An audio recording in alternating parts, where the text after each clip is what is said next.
మా latest videos కోసం మా ఈ తెలుగు న్యూస్ ఛానల్ సబ్స్క్రైబ్ చేసి గంట సింబల్ యాక్టివేట్ చేసుకోండి. 2025 మార్చి 14వ తేదీన శుక్రవారం రోజు పాల్గొన పౌర్ణమి రాబోతోంది.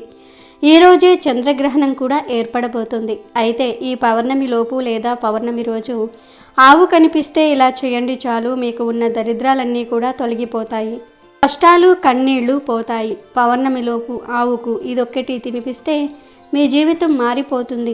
ఈ పాల్గొన పౌర్ణమి చాలా విశేషమైనది. ఈరోజే హోలీ పండుగను జరుపుకుంటారు. పాల్గొన పౌర్ణమికే హోలికా పౌర్ణమి అని పేరు. కార్తీకంలో దీపారాధనకు, మాఘమాసంలో పుణ్యస్థానాలకు ఎంతో విశిష్టత ఉంది. ఇక విష్ణువుకు ప్రీతికరమైన పాల్గొనంలో శ్రీమన్నారాయణుని ఆరాధించే వారికి సకల సంపదలు కలుగుతాయి. బాలకృష్ణుణ్ణి పాల్గొన మాసం పూర్ణిమ తిథిలో ఉయ్యాలలో వేసినట్లుగా పురాణాలు చెప్తూ ఉన్నాయి. ఈ సందర్భంగా పశ్చిమ బెంగాల్లో హోలీ రోజున శ్రీకృష్ణుడి ప్రతిమను ఉయ్యాలలో వేసి డోలికోత్సవం జరుపుతూ ఉంటారు. హోలీ రోజున శ్రీకృష్ణుడు రాధనను ఉయ్యాలలో వేసి రంగులు పులిమినట్లుగా కూడా చెప్తూ ఉంటారు. నవగ్రహాల్లో సూర్యుడు, నక్షత్రాల్లో చంద్రుడు ఎంతో శ్రేష్టమైన వారు. అలా పాల్గొన మాసంలో వచ్చే పౌర్ణమి ఎంతో విశిష్టమైంది. విష్ణు ప్రీతికరమైన పాల్గొనంలో వచ్చే పౌర్ణమి రోజున ఉసిరికాయతో దీపం వెలిగించి పూజించిన వారికి అష్టైశ్వర్యాలు సిద్ధిస్తాయి. జాతకంలో నాగదోషం ఉంటే ఈ రోజున హోమాలు జరిపిస్తే తొలగిపోతాయి. ఈరోజే హోలీ పండుగ చేసుకుంటూ ఉంటారు. చతుర్దశి నాడు కాముని దహనం జరిపి మరుసటి రోజు అనగా పాల్గొన పౌర్ణమి రోజు హోలీ పండుగను జరుపుకుంటారు. భారతదేశంలోనే కాకుండా నేపాల్, బంగ్లాదేశ్ దేశాల్లో కూడా వైభవంగా జరుపుకుంటారు. వసంతకాలంలో వచ్చే పండుగ కాబట్టి పూర్వం ఈ పండుగను వసంతోత్సవం పేరిట జరుపుకునేవారు. దీపావళి తర్వాత దేశంలో అత్యంత వేడుకగా జరుపుకునే పండుగల్లో ఇది ఒకటి. ఈ పండుగ సత్యయుగం నుంచి జరుపుకుంటున్నట్లుగా హిందూ పురాణాలు చెప్తూ ఉన్నాయి. హోలీ అంటే అగ్ని లేదా అగ్నితో పునీతమైనది అని అర్థం. అంతేకాదు ఈ పౌర్ణమి రోజే లక్ష్మీ జయంతి జరుపుకుంటూ ఉంటారు. ఈరోజే లక్ష్మీదేవి క్షీరసాగరం నుండి ఉద్భవించిందని నమ్ముతూ ఉంటారు. అయితే ఈ పౌర్ణమి లోపు లేదా పౌర్ణమి రోజు ఆవు కనిపిస్తే ఈ ఒక పని చేయండి, చాలు లక్ష్మీదేవి అనుగ్రహం కలుగుతుంది, దరిద్రాలన్నీ కూడా పోతాయి, మీ జీవితం అద్భుతంగా మారిపోతుంది, కటిక దరిద్రుడైన కోటీశ్వరుడిగా మారిపోతాడని శాస్త్రాలు చెప్తూ ఉన్నాయి. మరి ఈ పాల్గొన పౌర్ణమి రోజు ఆవు కనిపిస్తే ఏం చేయాలి అనే విషయాన్ని ఇప్పుడు మనం ఈ వీడియోలో వివరంగా తెలుసుకుందాం.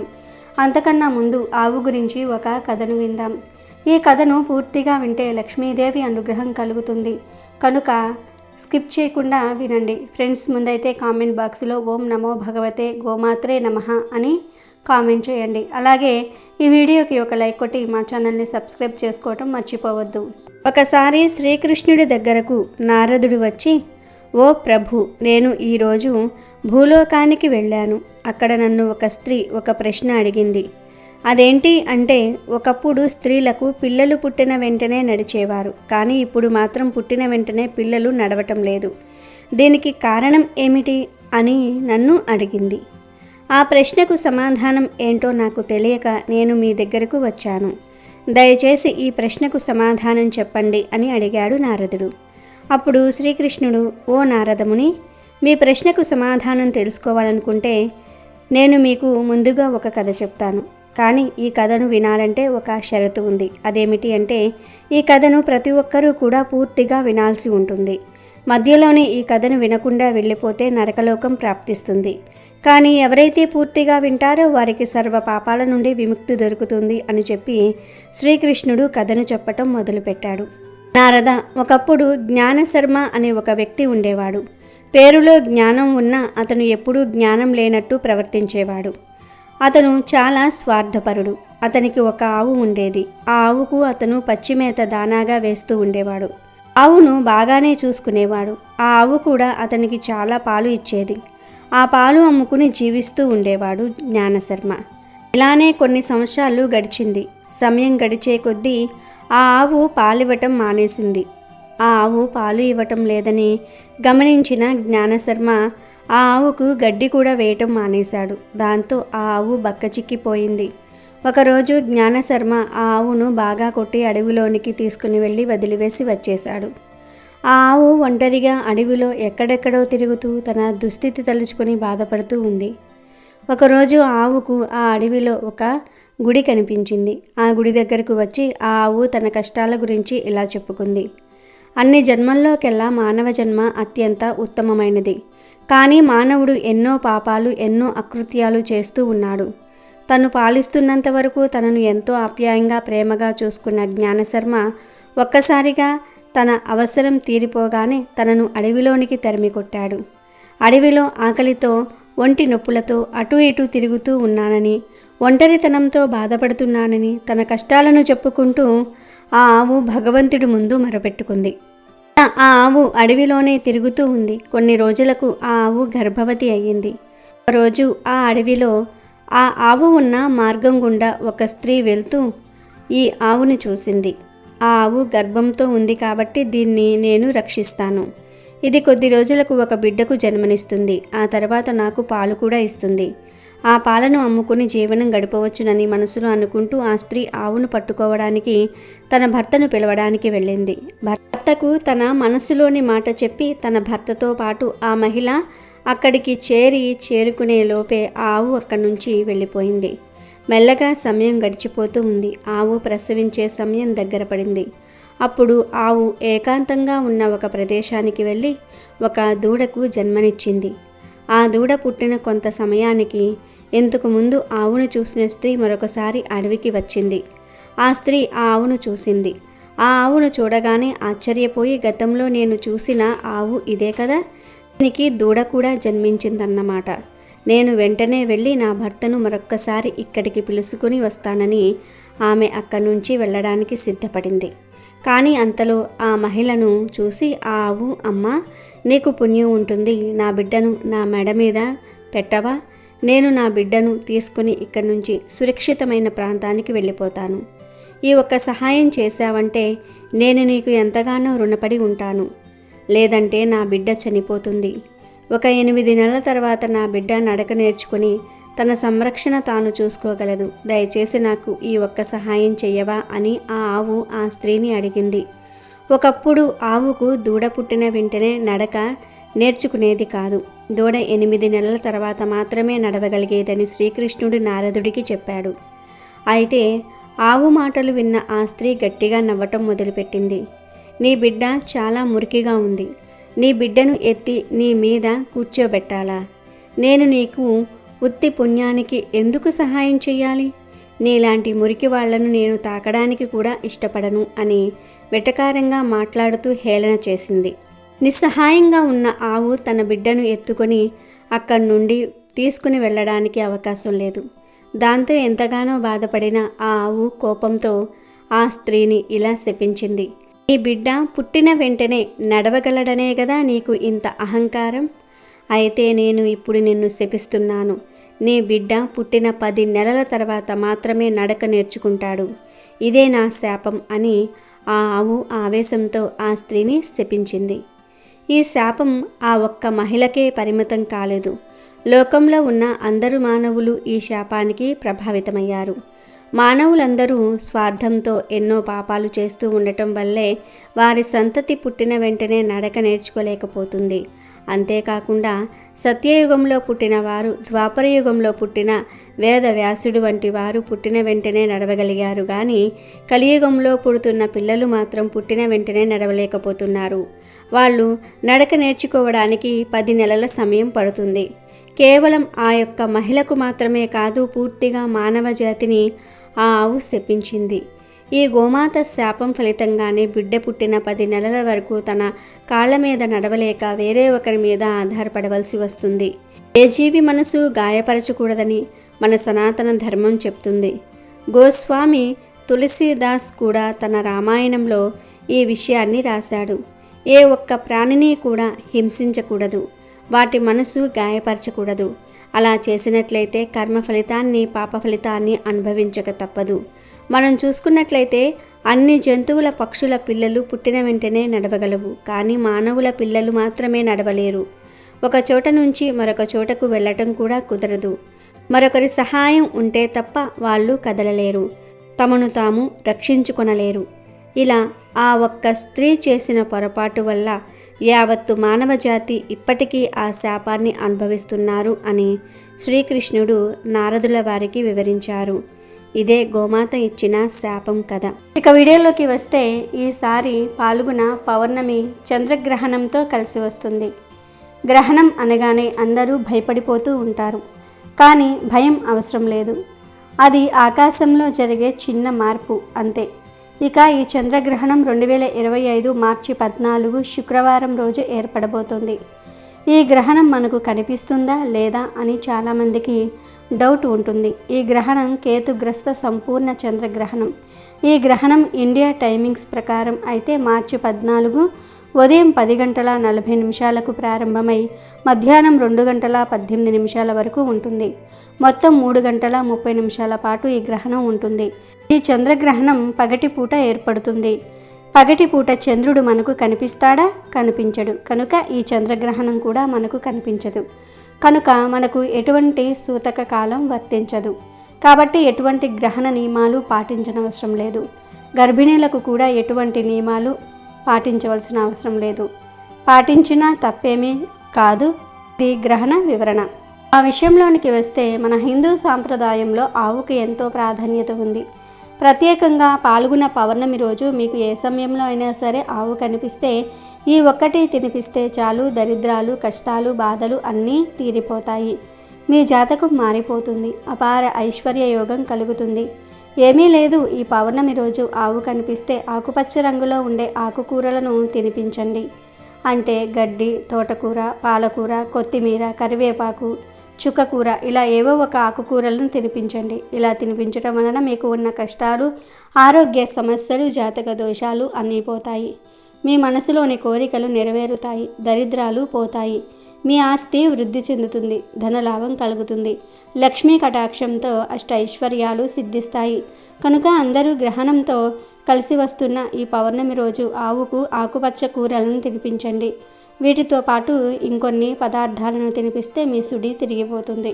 బియ్యపిండిలో బెల్లం, కొంచెం నీరు కలిపి గోవుకు ఆహారంగా పెట్టడం వల్ల మానసిక ప్రశాంతత కలుగుతుంది. అలాగే పచ్చిగడ్డిని గోవుకు ఆహారంగా పెట్టడం వల్ల సకల ఐశ్వర్యాలు కలుగుతాయి, కష్టాలు పోతాయి. నానబెట్టిన కందులను గోవుకు ఆహారంగా పెట్టడం వల్ల మనలో ఉన్న కోపం తగ్గిపోతుంది. పౌర్ణమి రోజు నానబెట్టిన కుసుమ గింజలను గోవుకు ఆహారంగా పెట్టడం వల్ల మనం చేసిన పాపాలు దూరమవుతాయి. నానబెట్టిన శనగలను ఈరోజు గోవుకు ఆహారంగా పెట్టడం వల్ల మనలో ఆధ్యాత్మిక చింతన ఏర్పడుతుంది.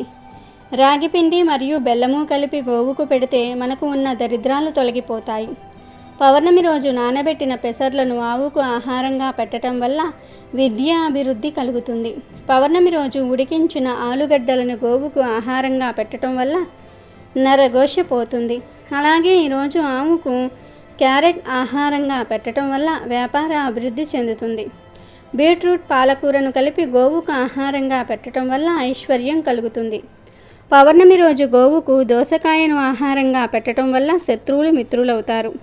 టమాటాను ఆహారంగా పెట్టడం వల్ల వివాహ ప్రాప్తి కలుగుతుంది. ఈరోజు గోవుకు వంకాయను ఆహారంగా పెట్టడం వల్ల సంతాన ప్రాప్తి కలుగుతుంది. పౌర్ణమి రోజు గోవుకు అరటిపండ్లు ఆహారంగా పెట్టడం వల్ల ఉన్నత పదవులు కలుగుతాయి. ఈరోజు బెండకాయను పెట్టడం వల్ల మనోధైర్యం కలుగుతుంది. దొండకాయను పౌర్ణమి రోజు గోవుకు పెట్టడం వల్ల మనోవ్యాధి తొలగిపోతుంది. జొన్నపిండి, బెల్లము కలిపి గోవుకు పెట్టడం వల్ల తెలివితేటలు పెరుగుతాయి. మినపపిండి మరియు బెల్లము కలిపి పౌర్ణమి రోజు గోవుకు పెట్టడం వల్ల ఐశ్వర్యం కలుగుతుంది. గోధుమ పిండి, బెల్లం కలిపి పెట్టడం వల్ల ఉద్యోగ ప్రాప్తి కలుగుతుంది. నానబెట్టిన పెసరపప్పు పెట్టడం వల్ల ఇంద్రియ నిగ్రహ శక్తి పెరుగుతుంది. నానబెట్టిన కందిపప్పు పెట్టడం వల్ల రుణబాధలు తీరిపోతాయి. నానబెట్టిన మినప్పప్పును పెట్టడం వల్ల సంపూర్ణ ఆరోగ్యాన్ని పొందుతారు. పచ్చిశనగపప్పు పెట్టడం వల్ల కుటుంబ కలహాలు దూరమవుతాయి. శనగపిండి, బెల్లం కలిపి పెట్టడం వల్ల కోర్టు వ్యవహారాల్లో విజయం పొందుతారు. పౌర్ణమి రోజు గోవుకు నానబెట్టిన పొట్టు పెసరపప్పు పెట్టడం వల్ల బుద్ధి కుశలత కలుగుతుంది. ఇలా పౌర్ణమి రోజు ఈ పదార్థాలను భక్తితో గోవుకు సమర్పించుకుంటే మీకు ఉన్న సమస్యలు సులభంగా పోతాయి. తరగని ఐశ్వర్యం వస్తుంది. ఆవు పవిత్రమైనది. ఆవు హవిస్సుకు పుట్టినిల్లు. అన్ని జీవులకు గోవు ఆధారము. గోవులు ఉన్న చోట లక్ష్మి నివసిస్తుంది. గోవు ఈ సంసార సాగరాన్ని దాటడానికి పనికి వచ్చే పడవ, స్వర్గలోకమును చేరడానికి నిచ్చెన వంటిది.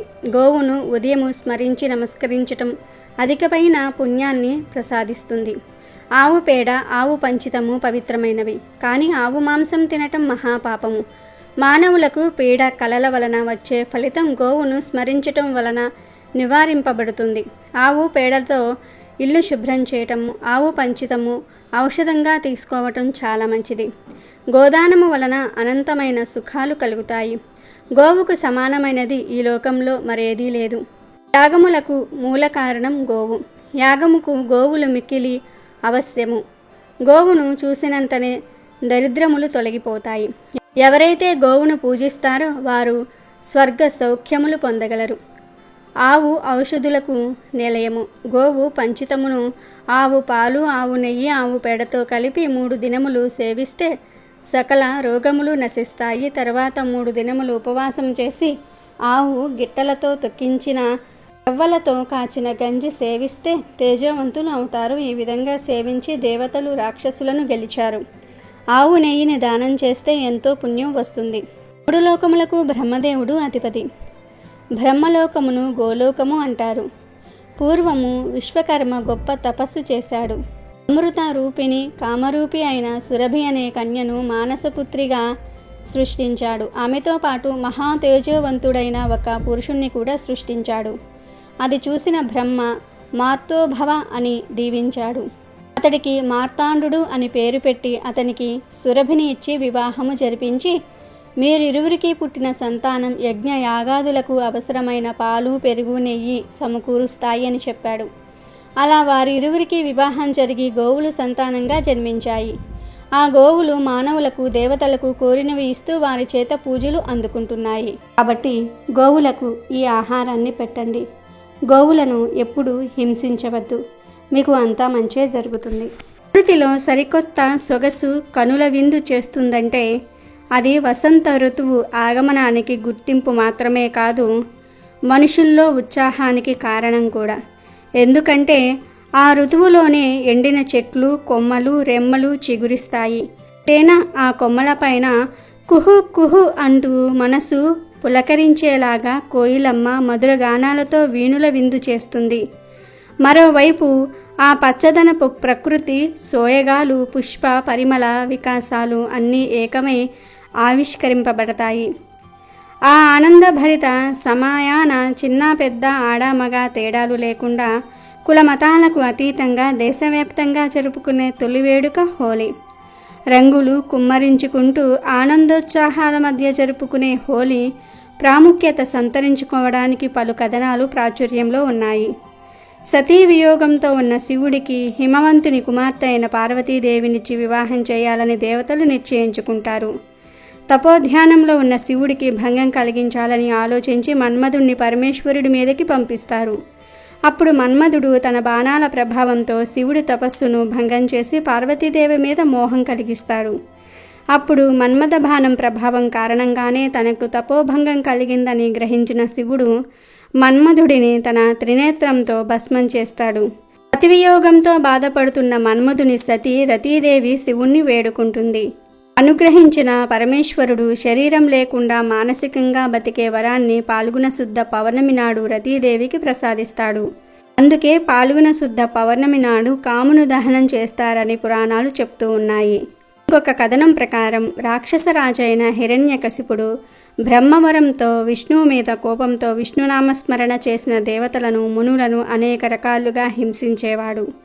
కానీ అతని కుమారుడు ప్రహ్లాదుడు కూడా విష్ణు భక్తుడే. ఎంత చెప్పినా ప్రహ్లాదుడు విష్ణు భక్తిని వదిలేవాడు కాదు.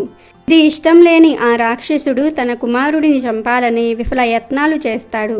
చివరికి తన సోదరి హోలికను ప్రహ్లాదుడిని చంపడానికి పురమాయిస్తాడు. హోలిక మంటలను రగిల్చి దివ్య శక్తులు కలిగిన ఒక వస్త్రాన్ని కప్పుకొని మంటల్లో కూర్చుంటుంది.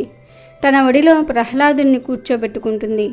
కానీ ఆమె మీద వస్త్రం ఎగిరిపోతుంది. ఆ సమయంలో ప్రహ్లాదుడు విష్ణునామ స్మరణ చేయటంతో ప్రమాదం నుంచి బయటపడతాడు. ఆ మంటలు హోలికను దహించి వేస్తాయి. ఈ సన్నివేశాన్ని గుర్తు చేసుకుంటూ చెడుపై మంచి సాధించిన విజయానికి చిహ్నంగా హోలీ ముందు రోజు కాముని దహనం, ఓలీ దహనం రూపంలో మంటలు వేస్తారు. హోలీ గురించి మరో కథ కూడా ఉంది.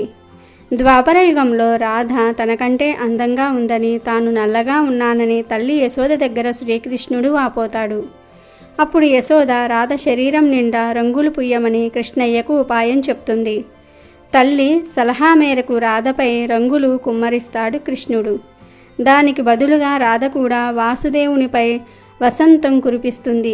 అప్పటి నుంచి అది ఒక వేడుకగా మారిపోయింది. ఈ పౌర్ణమి రోజు హోలీ పండుగ పేరుతో రంగులు చల్లుకుంటారు. శాస్త్రీయ కారణాల గురించి చెప్పుకుంటే వసంతకాలంలో వాతావరణం చలి నుంచి వేడికి మారుతుంది. దీనివల్ల వైరల్ జ్వరము, జలుబు లాంటి వ్యాధులు ప్రబలుతాయి. కాబట్టి కొన్ని ఔషధ మొక్కల నుంచి తయారు చేసిన సహజమైన రంగులు కలిపిన నీటిని చల్లుకోవటం వల్ల ఈ వ్యాధుల వ్యాప్తి తగ్గుతుంది.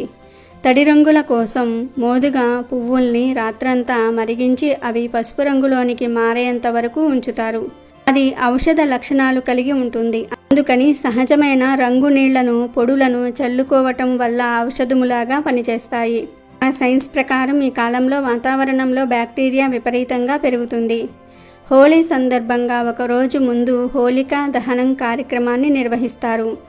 దీనివల్ల బ్యాక్టీరియా తగ్గుతుందని సైన్స్ చెప్తోంది. అంతేకాదు ఈ సాంప్రదాయం వల్ల వాతావరణంలో ఉష్ణోగ్రత విపరీతంగా పెరిగి బ్యాక్టీరియా వృద్ధిని తగ్గిస్తుందని సైన్స్ పేర్కొంటుంది. తద్వారా మనకు బ్యాక్టీరియా సోకే ప్రమాదం కూడా తగ్గుతుంది. నిపుణులు సూచించిన మరో శాస్త్రీయ కారణం ఏమిటి అంటే, మన దేశంలో ఈ సమయంలో శీతాకాలం పోయి వేసవి కాలానికి వస్తుంది. కాలానుగుణ మార్పుల కారణంగా ప్రజలు అలసటకు గురి అవుతారు. అంతేకాదు సోమరితనం మరియు నీరసంగా ఉంటారు కూడా. ఈ సమయంలో హోలీ జరుపుకోవటం వల్ల ఈ సోమరితనం పోతుంది. ప్రజలంతా ఈ పండుగ సందర్భంగా ఇండ్ల నుంచి బయటకు వచ్చి హోలీ ఆడటం వల్లే ఇదంతా జరుగుతుంది. రంగులు చల్లుకోవటం, స్నేహితులు మరియు కుటుంబ సభ్యులతో పండుగ చేసుకోవటం వంటివి మనసుకు ఆనందాన్నిస్తాయి. అలాగే శరీరాన్ని పునరుత్తేజంగా మారుస్తాయి. ఈ పండుగ సత్యయుగం నుంచి జరుపుకుంటున్నట్లుగా హిందూ పురాణాలు చెప్తూ ఉన్నాయి. ఈ పౌర్ణమి రోజే లక్ష్మీదేవి జయంతి జరుపుకోవాలని పురాణాలు వెల్లడిస్తూ ఉన్నాయి. ప్రతి మానవుడు ఆంక్షించేది లక్ష్మీదేవి కృపనే.